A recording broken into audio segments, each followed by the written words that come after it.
First vlog and I have hay fever, what are the chances?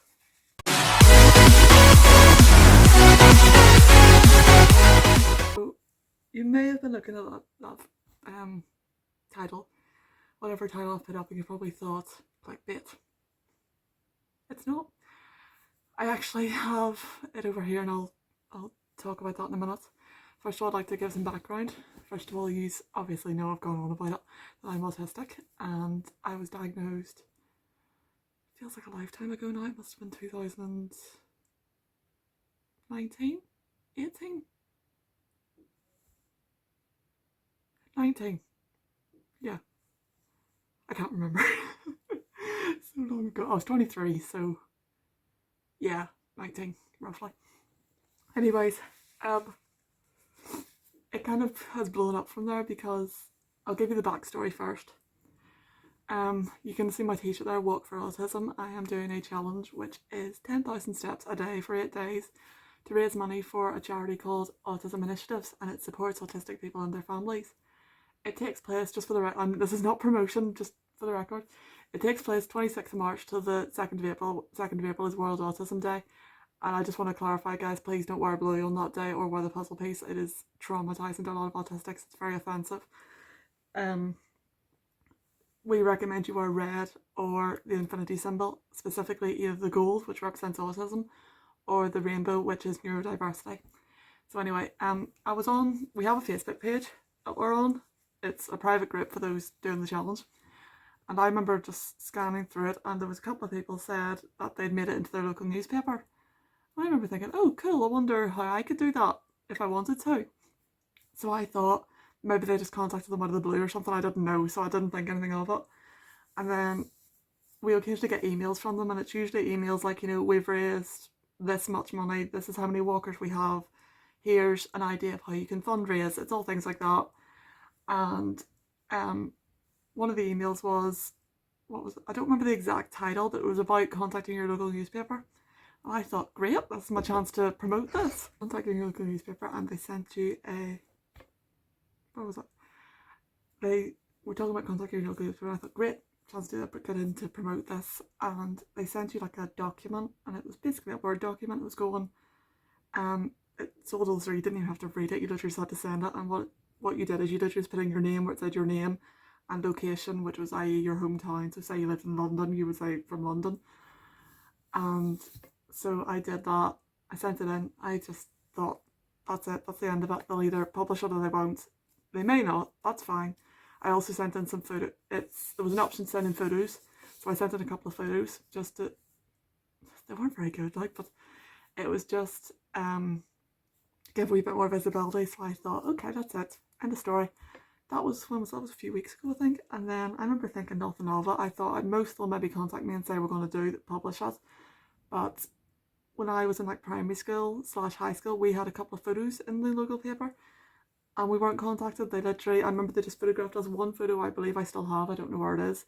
The other one, unfortunately, I missed the issue when it came out, so I never got to see it. But it was literally just like an event thing. It was like on their events page, so it was nothing super interesting. So I thought nothing of it. And then that Sunday, I remember getting an email from one of the editors, and she said, hi Eve, thank you for submitting your story. I am going to give you a ring tomorrow for your phone interview. And I was like, okay. And bear in mind, this was the night before, so she's not saying anything to me like, what time suits you, when suits you. She literally just said, I'm phoning you tomorrow. So I thought, oh right, okay. No time to back out. So I go into work the next day, and I'm just going to summarise work very quickly here. I'm a dog handler. It's voluntary. I go in once a week, Monday mornings. I work for 4 hours and it's great. But I went in and I'd already told them this was happening. We have a WhatsApp group, and I'd contact them and just said, just so you know, I may get a phone call at, say, I don't know, 10:30. So during our break, I might get a phone call, so I'll have to step outside. They okayed that. They said that was fine.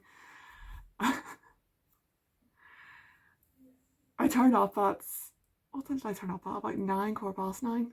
The starting time is 9, but you can come in pretty much any time. I tend to come in about 9:15. And I come in at 9:15, and there's a missed call, and I go in, I'm chatting, the owner's there, one of the senior volunteers is there who does the office work. chatting to her, she's saying good luck with your interview, make sure you promote us, which I said I would do because they'd really helped me. So I felt my phone like vibrate, and it doesn't normally do that. And I looked at it, it said voicemail, and I thought, oh crap. Turns out they'd phoned me at 9 in the morning and I'd missed it. So I said to them, oh no, I've just missed a call. I said, what should I do? And they said, just go on, do your job. If they phone you, that's fine, you can step outside, but don't stand around worrying about it. So I go into the indoor kennels, which I can't really do now because of sensory overload, so I've actually told them I can't do that anymore. I'm cleaning out I'd just taken a dog out to give him to the owner to take to the vets. I'm cleaning out his kennel. And something said to me, look at your phone. It's like, almost like, when you get that little phantom call. So I pick up my phone, missed call again. And I'm like, I was losing at this point. I meant to put, what was funny is I meant to put the sound on, but I left it on silent. I was really freaking out. At this point, I actually said to the volunteer I was working with, I said, my phone's just rung again. I'm starting to panic. And she says, don't panic, it's fine, don't worry. So I put the sound on, and I go to clean out another kennel, and she goes to me, listen, do you just want to go outside and just play with the dogs?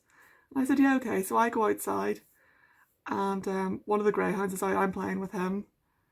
And so I thought at this point, phone's ringing again. I'm outside playing with one of the dogs. He's got the zoomies, so I don't even do anything. I'm just standing there watching him run around. And I thought, just answer the phone, it's a private number, it's probably the editor. So I answered, it was the editor. And she asked me, was I okay to do the interview? I said, yes, of course. And anytime a volunteer come out, they went, oh, you're interviewing. I didn't have to do anything. So I was walking around laughing, actually. I was laughing quite a lot because I was so nervous.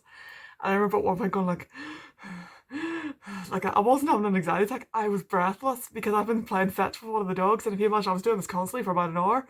I was exhausted, and I was also walking around, so I was really tired. The interview goes on for about an hour. And then I think after the interview was over, the dog I was playing with, she was taken in, and then I think they said to me, just go for your break. And I remember thinking, but I haven't done anything. And I said to them, but I haven't done anything. I've been on the phone. And they said, no, it's fine. We've done all we need to do now anyway. So everyone goes for the break at the same time anyway. It's no big deal. So I go, and they asked me how it went, and I said I made sure to promote them and things like that. And they had actually said on the phone, your photos are fine, but we're going to get them done professionally because it'll look that bit better. And I said, that's not a problem. And they said they passed my number to the photographer who worked for them, and he would give me a call.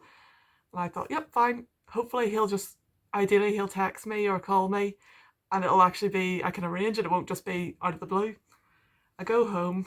I remember going home, I went home about 1, so my shift finished. I went home, I was knackered. And I was sitting in my room. I think I was about to start gaming because I've gotten back into gaming. I was about to start gaming, and my phone goes off again. And this time, thankfully, it was a text because I was not willing to answer the phone. And it was a text from the photographer, and he said, my name is whatever.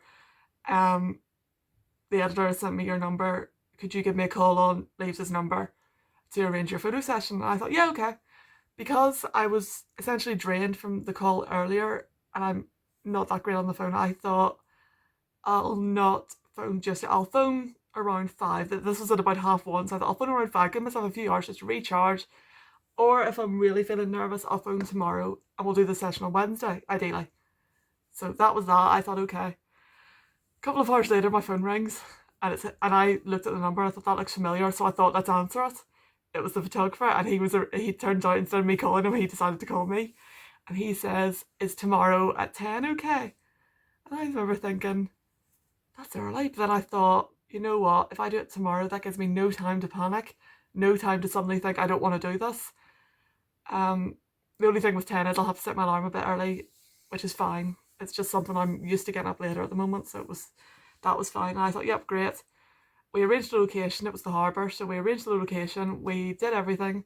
Everything was sorted. I said, is there anything I need to bring? And I got no. He said, just come in, dress it how you want.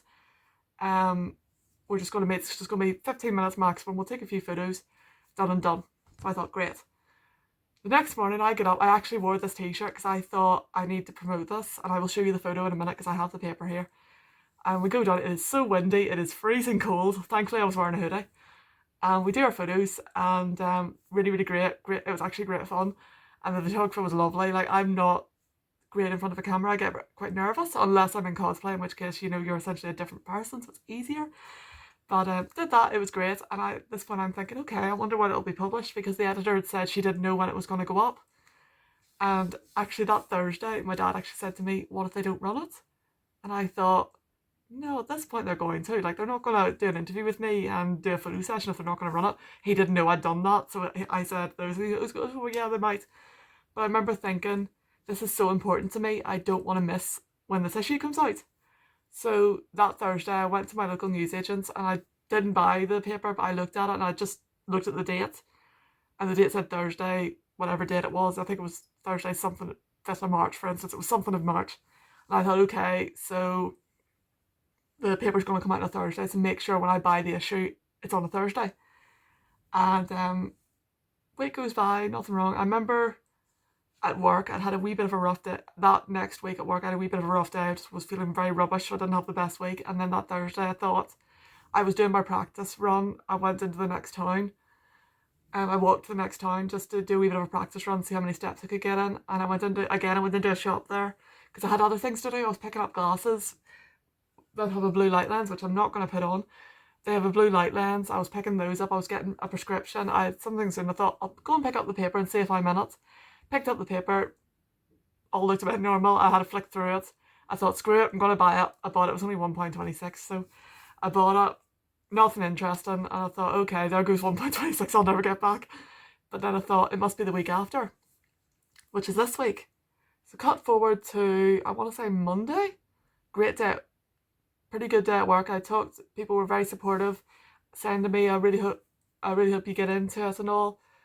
And so I was pretty distracted with work. And I remember going home, and that was normal. Then I think it was either the Monday or the Tuesday. I texted my mum because it struck me at that point, it's this week, it's coming out this week. And I dropped a text to my mum, and I said to her, get the paper this Thursday, because she works in a supermarket, so she can, she'll see it. So she said, yeah, no problem. And I thought, okay, great, so that's my Thursday sorted. I'll go round and I'll pick it up. And then Wednesday, last night actually, I was gaming. I actually find gaming I'm playing Skyrim at the moment. I was getting a bit frustrated with it. I was actually close to rage quitting, just because I was in a castle and I got lost. So I was really close to rage quitting just because I was so frustrated. And I get a few texts, and I assume they were from work, because we're all getting texts from work, like, you know, this new resident is coming in, or this one has to go to the vet, or keep an eye on this one because they're acting funny or whatever, or you know, or sometimes we get texts like, so and so has been adopted, or so and so is going into foster, which is great. So that's what I assumed it was. So I thought, I'll look anyway, and it was for mum, and it just said photo, and I thought, is this just it's my sister's birthday coming up, is she maybe sending me a photo to say, what do you think of this present? That's what I thought it was. And then she sent me another text, but I didn't look at that. I just opened the text, and it was a photo of the front page of the paper that was coming out, and smack bang on the front page was me. And she said, you know, well done, blah blah blah. And then I remember I looked on, it was actually, I then went on Facebook. I was just browsing on Facebook, and my friend had tagged me in a comment, and I thought, oh, what's this? Because she doesn't do that very often. I love chatting to her, but she doesn't do it often. And the Spectator, which is the name of the paper, had shared the front page for that week. I think it's just so you can see what's coming out. And there I was again, and she said, hi Eve, and I was like, oh my god. And then all these other comments from people who didn't know me personally, but knew my parents, were going, you know, well done Eve, that's amazing. My dad posted, and all his friends were going, well done Eve, congratulations and all that. And I thought, oh my goodness, this is really happening. And at first I thought it's just going to be about, and I will point out, I thought it was just going to be about the challenge that the story was about. Turns out they wanted to know about me, about my background with autism, and also like my path to diagnosis, which was really, like you guys know, I've said this before, it was ludicrous. And also what my message is to people. So it wasn't just about the challenge. This story that was coming out, it turns out, was like a full advocacy for autism, and I could not be so proud. And I remember thinking, oh my goodness, this is really happening, and the amount of people are going, you're an inspirational, and I was like, this is happening, like this is actually happening. And I was so excited. Like my dream when I was little was to speak out for something. I didn't know what, but I knew I wanted to speak out for something, get my voice heard, get recognised as speaking out for an issue. I didn't know what it was I wanted. And I remember over the years, like, different opportunities came up, they didn't work out, and which was fine. I just thought that's not what I want to do yet. And then obviously this challenge came up, and I remember when I sent that story in, I remember thinking, maybe this is it. And it was, and I will actually show you the paper now. So look at that, that's my little face on the front. It was so windy that day, and I'll actually show you the story. Here we go. So that's my story, and I'll just read one quote. I'll not read the whole thing because it's quite long. So there's a quote from me here. It just says, "We don't need a lot, just a wee bit of understanding." So yeah, I actually went in to pick it up, and there was a couple of people who were like looking at the paper. They were like going like this. Like, I had a mask on, obviously. They were sort of like looking at me like, she looks familiar, and I was just like, I was a bit embarrassed. I didn't really want anyone to say anything, but I was a bit like, that's me. And even on the way home, I was walking home. I'll open it again. I was walking home. I'll just open it on a different page. But I was walking home reading it, so I was like this. So if you imagine my picture was like here. In fact, I'll open it on the right page. So if you imagine there's my picture there, I'm walking home like this. So my picture's curvy, and this woman just looks at me, she's like, I was like, I just kept walking. But it's amazing, like, and there's actually and they've actually put a link to the challenge at the end. So anyone who buys the paper, if they want to personally support me and donate to the cause, they can go on to that. So there you go. That's how I became a local celebrity almost overnight. It's pretty amazing. Actually, I think what's most important to me is that hopefully, especially with Autism Awareness Week, month, day, coming up, which is very difficult for autistic people because of the lighted up blue and the puzzle piece, hopefully this will show that we don't need all this. We just want someone to understand that we're normal. It's a hidden disability, but it's there. So yeah, that was my first vlog, and I have a lot of editing to do because at one point my dad walked in for like 5 minutes, and I kept trying to tell him to get out, and obviously my phone tried to stop charging, so I had to fix that. So I have a lot of editing to do, but I really hope you like the intro and the outro. I made them a while ago. I will fix them if I need to, but hopefully they're okay. Hope you liked my first vlog. I don't actually know what my next one was going to be, so it might be on fursuit actually, because I've been making a fursuit, so it might be on that. But if you have anything you want to know about, any suggestions of what I could vlog about, let me know, because I'm going to start doing vlogs just to fill in between the cosplay tutorials. So thank you very much for watching, guys. Hopefully this video wasn't too long or too boring. Hope you enjoyed it. And I will see you in the next one. Have a good day.